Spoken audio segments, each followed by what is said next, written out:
Welcome to the Nerds of Comedy, the show where comedians give their takes on classic and cult TV shows and movies. Today we are joined by Hillary Stallings. Hillary is a member of the Push Comedy Theater community, and she's in the groups Faces for Radio and Monocle. Today we are talking about Drop Dead Gorgeous.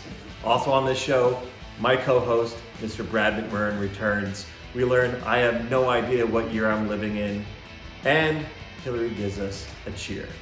It's next on the Nerds of Comedy. Welcome to Nerds of Comedy. I am Sean. I am Brad McMurran. We are the owners of the Push Comedy Theater in Norfolk, Virginia. We're in the lobby of the Push Comedy Theater with Miss Hillary Stallings to talk about Drop Dead Gorgeous. Drop Dead Gorgeous! Yeah! So tell us, why did you make us watch Drop Dead Gorgeous? So I was a huge Kirsten Dunst fan in my youth, and this was one of the movies that I saw when I was going through her entire catalog of movies, and ended up being one of my favorites. Excellent. So real quick, explain, so it's a mockumentary. Yes, and it is set in a made-up town in the Midwest in Minnesota, and it centers around a beauty pageant, and the contestants keep dying.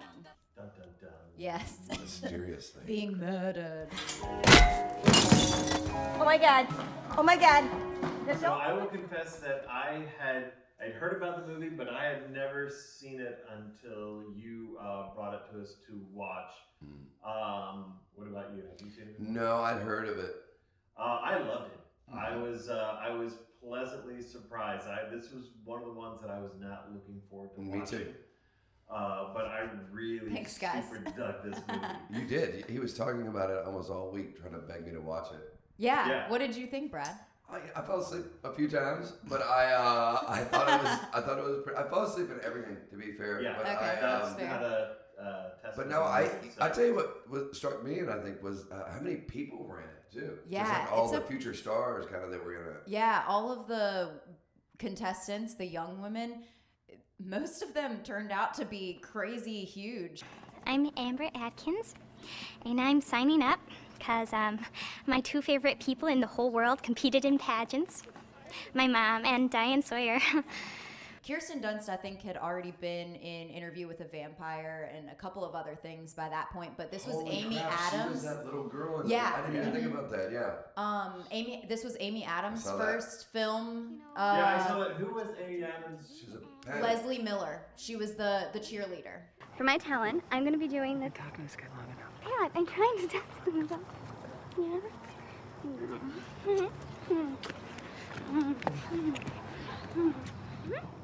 Hi, Pat. Okay, that's Yeah, right. the one that kept making out with her boyfriend. But we kept on making out with the boyfriend, yes. And then accidentally told the film crew that she was pregnant. Yes, one of my favorite moments. Oh, yeah. Really nervous. It's been about 2 months. I haven't told my boyfriend yet. How did you know? I meant nervous about the pageant. Oh, nervous about the pageant. Yeah. No, that was Amy Adams. Yeah. Yeah, she's like a little blonder, I think, in this. And then she's you also smoking though. Yes, she is. Hopefully Well, they all she's over are. 18. They all are though. Brittany Murphy is in it. She plays this like hysterical, like Sean said, similar to her Clueless character, but a little more confident, I would say. She just laughs at absolutely everything. And Denise Richards as like the mean girl. Yeah, she's the kind of the villain. There's kind of like a mother-daughter pair of villains in this. Is that Kristie Alley is the mother, is Denise Richards' mother. Allison Janney is probably my favorite character, I think, in the whole thing. Yeah, we were just talking about her outside. Yeah. She's good in everything, isn't she? She really is. Yeah. So apparently she has said, and I don't know how true this is now, but at the time that she said it, it was true. She said that randomly this was her most recognizable film. Like, more people came up to her and said that they knew her from Drop Dead Gorgeous than anything else. And that was pre-West Wing, so maybe that's changed a little bit. Yeah, so the movie came out in 99. Yeah. And it's dark. It is a dark comedy. I was surprised about how kind of dark. There are a lot of pretty problematic elements in it, but like I think that they were going for that. Which part are you talking about? The Sasso character. He's the brother of one of the judges. He's mentally challenged. No, I never judge nothing for. Harold, are we on cops? Are we on cops? Are we on cops, Shut up, Hank. This here's business. Harold, Mom said not in the head. And they call him the R word over and over and over and over again. I love you said that because you see a lot of movies looking back that how politically incorrect they were. Oh yeah, I think that's what they were trying to do. I mean, yeah, I think this definitely was kind of satire. Oh yeah, for sure. There's a great scene where they're interviewing two high school students, two girls in the girls' bathroom, and one is about 9 months pregnant, and they're both smoking up a storm. That's right. The winner of the previous year's pageant is anorexic and in a rehab facility, and she comes back to perform in her wheelchair, and her hair's falling out. Don't cry out loud. Just keep it inside. She looked awful in that. The Chinese family. Oh, the Chinese family who. That was awesome, actually. That was actually all. I will admit that made me wrong, but I laughed the whole time at this part. I was with you, Sean. The parts I did really enjoy. Sorry, I'm a little sick, but that I really enjoyed. Yeah. It's gonna sound weird, but Heathers kept coming to mind. Oh yeah. Feel to it, where it was really dark. Yeah. Same time period. Was it? Well, maybe a little bit later. But Heathers was probably late 80s. Yeah. Was it? But it was still kind of in that that kind of genre of film. I would definitely era agree. where right around when Clueless came out and when Jawbreaker. I don't know if you guys saw Jawbreaker, but that's very similar to the Heathers too. And also, I was trying to think of the other. Oh, the pedophilic judge, who just stares at the women. Never been around young girls. I mean, even if I was, why would I want to be? I don't get off on that kind of thing. And that's really why you're asking, right? Someone say something? At one point, I think... Or girls. You wouldn't get away with this movie now. No, you definitely just would not get away with this movie. No. It's only 10 years old because it came out in 99. It's only 10 years old, but there is... That's 20 years, buddy. 20 Yeah. years. That would be 2009. It's 2019. 20 years ago. Yeah. That's what happens when you get well. I'm very hungover. I said sick, but I'm very hungover right now. Yeah. That's right. It is 20 years ago. Holy cow. Yeah. That was just yesterday. Yeah. I don't know. So yeah, I just don't think you could do this movie though. No, you couldn't. But I'd like to see them try. If you think about a reboot of this movie, it would be interesting. How would you be wrong like that in today's time? Yeah. It would be interesting. Yeah. Something else I really liked about it, it very much had kind of a sketch comedy feel in the sense that a lot of the scenes, they didn't feel like scenes, they were almost bits. like bits. Yeah. Sketches. Yeah, it felt like some of it might have been improvised, or a lot of it. Maybe they gave a lot of Kirsten Dunst scenes. I felt like. She's adorable. Oh my god, I know. I mean, I love I'm really her kidding. so much. I literally fall in love with her every time you look at her. Yeah. She was so great for that role. She was just, and she's played some different roles. Bring It On was the one that I remember in.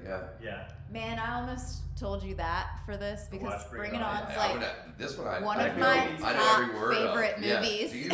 Yeah. Oh my god. I mean, we could start the cheer from the beginning right now. Please if we do. wanted to. Yeah. Toros. What is it? God, that was terrible. Yeah, sorry. And we don't like you either. We're cheerleaders. We are cheerleaders. Roll call me Big Red. I'm Whoa Whitney. Courtney. Dude, it's Darcy. I could go on. I love that movie. Yeah, it's I like that one better than the one you made me watch. Do you really? I do. Are we gonna do Bring It On right now? Actually, no, not right now. No. I haven't seen it in a long time, but I would say eventually. I still like this one better than Bring It On. Well, you were taken by this movie. I really was. I was surprised. We talked about it all week. That's I'm awesome. really not kidding around. It was not. I don't think we've gotten to how dark it is. It is dark. Well- I mean, the problematic stuff is one thing, but like it's everyone dies. The thing catches on fire. Yeah, the Yeah. trailer catches on fire, Yeah. and Kirsten Dunst's mom Has a beer can. survives, but has a beer can Oh my God! fused In the to her. in the hospital bed, right? Yes. Yeah, and so And she's red, still white. drinking out of it. Yes. Yes. That is funny. Ellen Barkin, I think that is Yeah. that woman. Yeah. Yes. Yeah. And then within that same time frame, I think Allison Janney and Kirsten Dunst have a conversation in the hallway about Kirsten Dunst wanting to quit the pageant, and Allison Janney like lights up a cigarette like in the hospital. Yeah. Like, and it Yeah. what I love about it is like that's a really typical thing for you to see in like movies set in the 60s or like Mad Men. They Yeah. like really play that up, but like this is set in like the 90s. Yeah. Late Yeah. 90s of that. Mhm. Yeah. Yeah. Which was only 10 years ago. Yeah. Right. You know, yeah. 10 years ago. Exactly. Yeah. Everybody smokes in this movie. What I like this a lot too is that there are things going on in the background. So like there's the main scene's going.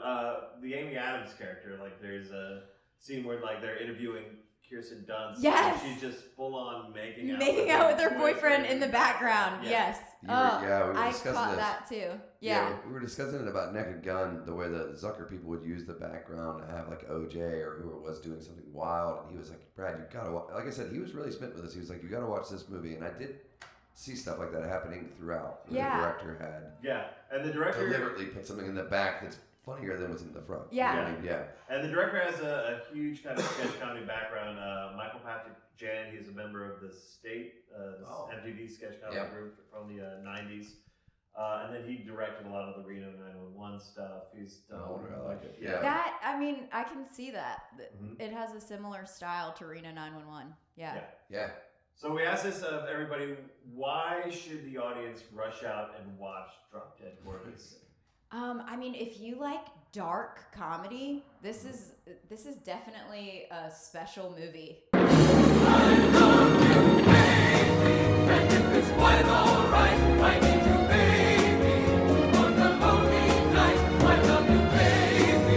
In that I would say, category.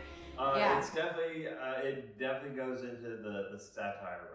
Yeah. It's a lot smarter than I think I gave it credit for when I first heard about it. Yeah, and I mean, I just think thought it was a girls' movie when it came out. yeah, that's what I was gonna say. I feel Yeah. like a lot of people probably do think that about it, but Yeah. it's really and probably because of who's in it and that it is like it really heavily focuses on the female characters. I mean, I can't even really think. I mean, I guess the male judges are really the only You're right. It's male fine. characters in it. Kirsten Dunst's kind of boyfriend, but I mean, he gets killed really off. fast, Almost immediately. Spoilers. Another great scene. Yeah. Was he the hunting one? Or? Yeah, the honey. Yeah. I mean, like it entirely focuses on all the female characters, which kind of makes it before its time and pretty awesome to me. So Yeah, you're right. I hadn't thought of that. It's like, and plus, like the different generations of it, because you had younger girls mixed in with middle-aged women and things like that. Yeah. And see all these upcoming stars mixed in with Ellen Barkin and Allison Janney and and stuff like Kirsten that. Allen, yeah. And the villain, Denise Richards, is really the only contestant in the pageant that is at all interested in beauty. The rest of them are like super tight and super like in for Kirsten Dunst to win. And Kirsten Dunst wants to be the next Diane Sawyer, Right, and that's the only reason that she's doing it. And I think Brittany Murphy is doing it because her parents are so smitten with her brother. Her brother, yeah. who the family doesn't realize that he's gay, even though he does a drag show in New York. Yeah. Yeah, one of her lines is, "Peter's gay! Peter's gay!" And her dad just is like, "What?" Well, you know what, Dad? You know what? Peter's gay. Gay! What? That's awesome. Yeah. So I would highly recommend going to see Drop Dead Gorgeous. It is a really great movie. I kind of always assumed it was more like Bring It On, which again I like Bring It On as That's my well. jam. But like I said, it's completely different. It's really super dark. If you like dark comedies, this is the one for you. Any other final thoughts on Drop Dead Gorgeous? Watch it. Watch it. That's it. Yeah. Yeah. Powerful. Yeah. Mm-hmm. All right. So for the Nerds of Comedy, thank you very much, Hillary. Thank you, Hillary. Thank you guys for Glad having I me. could join. Yeah, I'm glad you. Brad has been on assignment the past couple episodes, so but we're glad you're back. I never gave up hope. Neither have I. Please, if you like this, our channel, like, subscribe, share with your friends. For the Nerds of Comedy, I'm Sean. I'm Brad. We'll catch you next week. If you could be any tree in the woods, what kind of tree would you be? Dogwood? Bonsai. Green? I can be any kind of tree you want. Just give me a minute to warm up.